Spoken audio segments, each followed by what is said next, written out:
दोस्तों अगर आप भी रोहित शर्मा और अर्शदीप सिंह को बेहतरीन खिलाड़ी मानते हैं, इस वीडियो को लाइक जरूर कीजिएगा। दोस्तों अपने घर में अपनी टीम को बुरी तरीके से हारा हुआ देख करना साउथ अफ्रीका की टीम के दिग्गज बुरी तरीके से भड़क गए हैं। इनफैक्ट भारत को तो बी टीम बताकर उन्होंने कुछ ऐसा कह दिया कि सुनकर आपको भी विश्वास नहीं होगा। अपनी ही टीम की बुरी हार को देखते हुए क्या बोले साउथ अफ्रीका के एक एक दिग्गज के बयान का वीडियो आपको दिखाएंगे, लेकिन उससे पहले आप सभी को क्या लगता है अर्शदीप सिंह, शमी और सिराज में सबसे बेहतर खिलाड़ी कौन है? नीचे कमेंट करके जरूर बताइएगा। दोस्तों T20 रद्द होने के बाद अब भारत साउथ अफ्रीका का सामना करने के लिए वनडे का आगाज जबरदस्त जीत से कर चुकी है। आपको बता दें कि सीरीज का पहला मुकाबला जोहानिसबर्ग के मैदान में खेला गया। कहने को तो अफ्रीका की टीम का परफॉर्मेंस पूरे विश्व कप में वनडे में काफी ज्यादा आश्चर्य करने वाला था, लेकिन इस बार हमारी टीम ने इस टीम को ऐसे उखाड़ फेंका कि मानो कोई गली क्रिकेट का मुकाबला चल रहा हो। दोस्तों जैसे ही मैच शुरू हुआ, साउथ अफ्रीका के कप्तान ने टॉस जीता। टॉस जीतकर पहले बल्लेबाजी चुनी तो सबको लगा कि शायद ये जो टीम है साउथ अफ्रीका की अपना रौद्र रूप दिखाएगी, लेकिन हमारे गेंदबाजों ने ऐसा रौद्र रूप दिखाया कि हर एक दूसरी गेंद पर रन लग रहे हो या ना लग रहे हो, लेकिन हर एक दूसरे ओवर में विकेट जरूर गिर रहे थे। इनफैक्ट दोस्तों अर्शदीप सिंह ने तो पारी के दूसरे ओवर में लगातार 2 गेंदों पर न सिर्फ रीजा हेंड्रिक्स को आउट किया बल्कि वेंडर ड्यूसन, इन दोनों को 0-0 पर निपटा दिया था। अब 3 पर 2 विकेट हो जाएं तो कोई भी टीम सदमे में आ ही जाती है। प्रेशर इतना ज्यादा था कि बाकी खिलाड़ियों को निपटाने के लिए आवेश खान भी इस प्रेशर को पकड़ चुके थे। उन्होंने डेविड मिलन को आउट किया, उन्होंने मार्करम को भी आउट किया, और दोस्तों अर्शदीप सिंह ने टोनी नाम के खिलाड़ी को जैसे ही आउट किया ना, उसके बाद तो प्रेशर 10 गुना हो चुका था। हाँ, एक फुलक्वायो नाम के खिलाड़ी ने भी 33 रन बनाए, लेकिन वो भी अर्शदीप की गेंद पर LBW आउट हो गए और 33 से आगे कोई बढ़ नहीं पाया था, जिसके चलते ये टीम 27वें ओवर में ही 117 रन पर ही दोस्तों ऑल आउट हो चुकी थी। और भारत को जब ये लक्ष्य मिला, जाहिर सी बात है जीत तो हमारी होनी ही थी। हाँ, ऋतुराज गायकवाड़ भले ही फेल हुए, लेकिन साई सुदर्शन के नाबाद 55 और श्रेयस अय्यर के 52 रन हमारी टीम को विजयी बना गए, वो भी 17वें ओवर के अंदर ही। हमने इस मैच को दोस्तों 8 विकेट के अंतर से जीता है। और आश्चर्य करने वाली बात यह है कि टीम में ना तो रोहित है, ना ही कोहली है, ना ही हार्दिक पांड्या है और ना ही कोई बड़ा नाम, लेकिन फिर भी राहुल की कप्तानी में हमने पहला पिंक वनडे अपना साउथ अफ्रीका में जीत लिया। खैर दोस्तों भारत तो जीत से बहुत खुश है, लेकिन जो दुखी हैं वो है अफ्रीका की टीम के सभी खिलाड़ी और उनके दिग्गज। लेकिन एक एक दिग्गज ने क्या कहा, चलिए आपको बताते हैं। सबसे पहले दोस्तों आपको बता दें कि अपने बयान में फाफ डु प्लेसिस ने कहा, इस बात में कोई शक नहीं कि भारत की टीम हमेशा से ही खतरनाक होती है, लेकिन अगर आप एक बी टीम से हार रहे हैं तो आपको शर्म आनी चाहिए साउथ अफ्रीका की टीम, वो भी इतने बड़े अंतर से।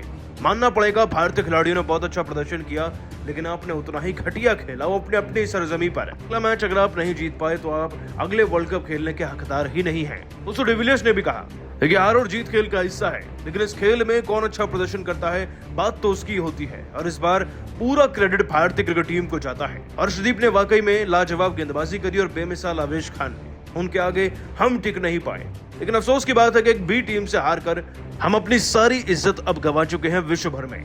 उम्मीद है अगली बार ऐसा होगा नहीं। तो वहीं दोस्तों टीम के कप्तान बहुमा जो फिलहाल टीम में मौजूद नहीं है, उन्होंने भी कहा, मैं होता तो ये दिन देखना ना पड़ता।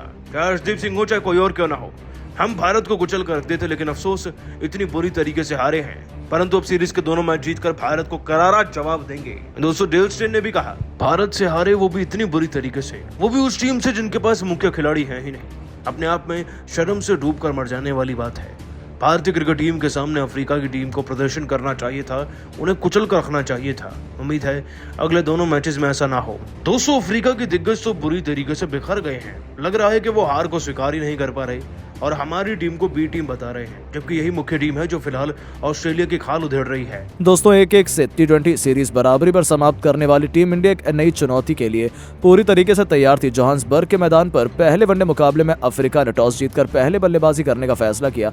वो एक बड़ा टोटल बनाने की तरफ देख रहे थे। अफ्रीका के लिए रीजा हेंड्रिक्स के साथ डेब्यूटेंट टोनी ने डोरजी को मैदान में तहलका मचाने के इरादे से एकदम कदम रख चुकी थी इनकी जोड़ी, लेकिन उनकी धाकड़ शुरुआत की उम्मीद पर पंजाब के शेर अर्शदीप सिंह ने पानी फेर दिया। पारी का दूसरा ओवर लेकर ही आया अर्शदीप ने अपने कातिलाना गेंदबाजी से ऐसा तहलका मचाया कि उनकी लहराती हुई गेंद ने पहले रीजा हेंड्रिक्स को बिना खाता खोले पवेलियन का रास्ता दिखाया। यह बल्लेबाज 8 गेंद में 0 का स्कोर बनाकर वापस लौटा, तो फिर बल्लेबाजी करने उतरे रशिवंडर हुसैन को पहले ही गेंद पर गोल्डन डक का शिकार कर उन्होंने अफ्रीका की कमर तोड़ दी थी। 2 गेंद पर अफ्रीका ने अपने 2 बल्लेबाजों को गंवा दिया था। स्कोरबोर्ड में महज 3 रन ही बने थे। अफ्रीका पूरी तरह से दबाव में नजर आ रही थी। ऐसे में अब अपनी टीम को संभालने के लिए खुद कप्तान एडन मार्करम उतर जाते। उन्होंने टोनी के साथ मिलकर एक अच्छी पार्टनरशिप बनानी शुरू कर दी और अफ्रीका की वापसी की शुरुआत कर दी।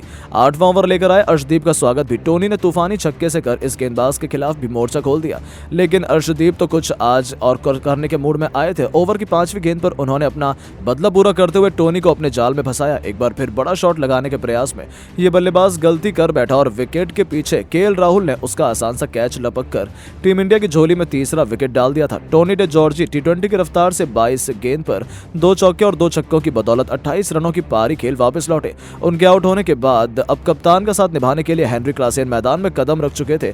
चौके से इस बल्लेबाज ने अपना खाता खोला और उन्हें एक जीवनदान भी मिल गया था, लेकिन अपने जीवनदान का फायदा तो बिल्कुल भी नहीं उठा पाए। पावर प्ले का आखिरी और 10वां ओवर लेके आए अर्शदीप ने ओवर की आखिरी गेंद पर क्लासेन को क्लीन बोल्ड कर टीम इंडिया को चौथी सफलता दिलाई और अफ्रीका की धज्जियां उड़ाकर रख दी। जहां अफ्रीका 10 ओवर में केवल 52 रन बना पाई थी और उनके 4 बल्लेबाज पवेलियन की शोभा बढ़ाने लौट चुके थे। क्लासेन 9 गेंद पर 6 रन बना पाए। उनके विकेट के बाद अब डेविड मिलर कप्तान का साथ निभाने के लिए मैदान में उतर चुके थे। ये दोनों अफ्रीका की आखिरी उम्मीद थी, लेकिन भारत का युवा दल तो आज अफ्रीका के लिए यमराज बना हुआ था। अर्शदीप के बाद पारी का 11वां ओवर लेकर आए आवेश खान ने तो अफ्रीका की बची कुछ उम्मीदों को भी पल भर में हवा कर दिया। पहली गेंद पर उन्होंने कप्तान मार्करम को क्लीन बोल्ड कर अफ्रीका की आधी पारी को समेट दिया। उनकी कातिलाना गेंद के सामने मार्करम घुटने टेक गए। 21 गेंद पर 2 चौके की बदौलत वो केवल 12 रन बना पाए।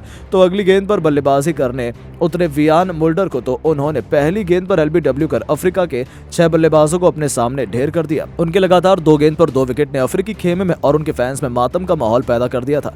उन्हें तो भरोसा ही नहीं हो रहा था कि स्कोरबोर्ड पर केवल 52 रन थे और अफ्रीका के 6 बल्लेबाज पवेलियन लौट चुके थे। पूरे स्टेडियम में सन्नाटा छा गया था, यहाँ तक कि डेविड मिलर भी उनके सामने ज्यादा देर तक टिक नहीं पाए और केवल 59 रनों पर ही अफ्रीका ने अपने 7 बल्लेबाजों को खो दिया। अब तो केवल इंतजार था कि कब इंडिया अफ्रीका को ऑल आउट करे। हालांकि फेलुक वायो ने अपने बल्ले से ऐसी धाकड़ पारी खेली कि चौके छक्कों से झड़ी लगाते हुए अफ्रीका को 100 रनों के पार पहुंचाया। हालांकि अर्शदीप ने वापस आते ही बल्लेबाज का शिकार भी कर लिया और 5 विकेट लेकर अपना पंजा भी खिला। फेलुक वायो 49 गेंद पर 3 चौके और 2 छक्कों की बदौलत 33 रन बना पाए। आखिरी विकेट कुलदीप यादव ने चटकाया और अफ्रीका की टीम 27.3 ओवर में 116 रन बनाकर ऑल आउट हो गई। भारत के लिए 5 विकेट अर्शदीप ने चटकाए, 4 विकेट आवेश को मिले तो वहीं 1 विकेट कुलदीप के नाम रहा। इस लक्ष्य का पीछा करने टीम इंडिया के लिए कहां मुश्किल था। ऐसे में भारतीय टीम को जल्द से जल्द जीत दिलाने के इरादे से ऋतुराज गायकवाड़ के साथ डेब्यूटेंट साई सुदर्शन की जोड़ी मैदान में उतरी थी। अफ्रीका को जल्द से जल्द विकेटों की तलाश थी, लेकिन आते ही पहले ही ओवर में साई सुदर्शन ने शानदार कवर ड्राइव से चौका बटोरकर अपने इंटरनेशनल करियर की शुरुआत की थी। तो दूसरी तरफ ऋतुराज ने भी दूसरे ओवर की पहली गेंद पर चौका जड़कर अपना खाता खोल लिया था। ये दोनों खिलाड़ी लाजवाब फॉर्म में लग रहे थे। वो अफ्रीका को वापसी का एक भी मौका नहीं देना चाहते थे।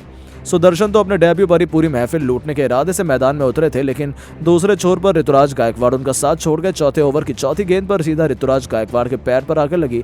अफ्रीका ने रिव्यू लिया और उन्हें पहली सफलता मिल गई, जिसके चलते ऋतुराज 10 गेंद पर 5 रन बनाकर पवेलियन लौट गए। उनके आउट होने के बाद अब मैदान में टीम इंडिया को जीत की दहलीज के पार ले जाना आ चुके थे श्रेयस अय्यर, जिन्होंने आते शानदार ऑन ड्राइव से चौके चढ़कर अपना खाता खोला था। उसके बाद तो दोनों बल्लेबाजों ने वनडे के इस महामुकाबले को टी20 के अंदाज में बदलना शुरू कर दिया।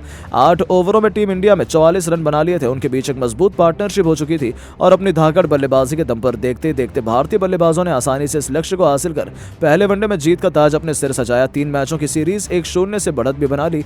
लेकिन दोस्तों, अब आपको क्या लगता है कि टीम इंडिया क्या अफ्रीका को 3-0 से क्लीन स्वीप कर पाएगी या नहीं? अपनी राय नीचे कमेंट बॉक्स में जरूर बताएं। इसके बाद तो पूरी दुनिया हैरान है, यहाँ तक कि एबी डिविलियर्स की आंखों में आंसू फूट पड़े। जी हाँ, डिविलियर्स ने कह दिया कि मुझे भरोसा नहीं हो रहा है कि ये युवा गेंदबाज आकर इस तरीके से प्रदर्शन कर सकते हैं। हमारे बल्लेबाजों को तो ये खेलने की आदत है, लेकिन केवल 60 रनों पर हमारे 7 बल्लेबाज आउट हो गए। ये अपने आप में हमारे लिए बहुत बड़ा झटका है। हमने कभी नहीं सोचा था कि कोई टीम आकर कभी हमारा इतना बुरा हाल कर सकती है। सल्यूट है मेरा इन युवा भारतीय गेंदबाजों को, जिन्होंने इस नामुमकिन को भी मुमकिन कर दिखाया। तो वहीं दोस्तों, महेंद्र सिंह धोनी भी भारत के युवा टैलेंट के मुरीद हो गए। जी हाँ, माही ने कहा कि आप भारतीय खिलाड़ियों से यही एक्सपेक्ट करते हैं कि दुनिया में वो कहीं भी जाएं अपने नाम का जलवा जरूर दिखाएंगे। यहाँ आज हमें ये एक बार फिर से देखने को मिला है। अर्शदीप लाजवाब गेंदबाज हैं, इसमें तो कोई शक नहीं है। पहले से अंदाजा लगाया जा सकता है कि भारतीय गेंदबाज यहाँ पर कोई कमाल कर सकते हैं और उन्होंने वो किया है। उन्हें मैं बहुत बहुत बधाई देना चाहता हूं। ऐसा लग रहा है भारत का भविष्य सुरक्षित हाथों में। ऑस्ट्रेलिया के महान कप्तान रिकी पॉन्टिंग की भी आंखें फटी की फटी रह गई हैं। उन्होंने कहा है कि मैं बिल्कुल भी हैरान नहीं हूं। हालांकि यहाँ पर तो अफ्रीका को एक तरफा तरीके से जीतना चाहिए था। उन्होंने टॉस जीतकर पहले बल्लेबाजी करने का फैसला किया, लेकिन उन्होंने भी वही गलती की जो सब करते हैं। उन्होंने इस युवा खिलाड़ियों को अंडर एस्टिमेट कर लिया। मैंने पहले ही कहा था, यदि वो इंडियन है तो उसे कभी भी कम नहीं समझना चाहिए और आज अफ्रीका को वही भारी पड़ा है। तो वहीं शोएब अख्तर का कहना है कि भाई माशाअल्लाह, क्या कहना है टीम इंडिया के, इसलिए भारत को टैलेंट की खदान माना जाता है। जहां एक तरफ हमारा पाकिस्तान टीम ऑस्ट्रेलिया को इस बुरी तरीके से हारी है, वो भारत के बच्चे अफ्रीका चाहते हैं और अफ्रीकी टीम को ही अपने सामने घुटनों पर ला देते हैं। यही अंतर है भारत और पूरी दुनिया में।